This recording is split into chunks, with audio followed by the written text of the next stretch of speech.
looks as if the induction of Sweden and Finland into NATO may not happen after all.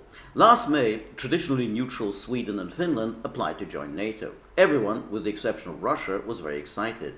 NATO Secretary General Jens Stoltenberg was exultant. President Putin wanted less NATO, now he's going to get more NATO. NATO promised to rush the applications through. There were to be no referendums, and ratification by all 30 member states seemed like a formality.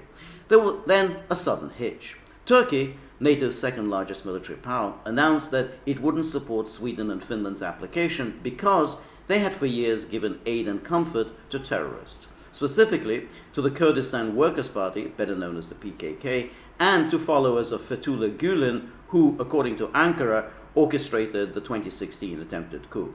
Scandinavian countries, Turkish President Erdogan declared, are guest houses for terrorist organizations. Stoltenberg rushed to the rescue. On the eve of NATO's summit in Madrid last June, he brokered an agreement. Finland and Sweden committed themselves to preventing PKK activities and to addressing expeditiously Turkey's deportation and extradition requests. In return, Turkey waived its objections to Sweden and Finland's NATO application.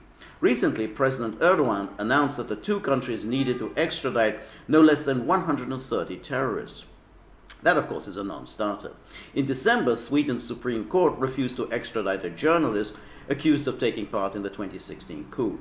Turkey was enraged, and Sweden's Prime Minister Ulf Kristersson bitterly complained that his country had gone the extra mile to meet Turkey's demands, but what Turkey was asking for was unreasonable. We have done what we said we would do, he intoned, but there are things we can't and won't do. Sweden has brought this humiliation onto itself. Joining NATO means giving up on sovereignty. What are Sweden's laws next to the all-important task of mobilizing NATO against Russia? In the end, none of this may matter.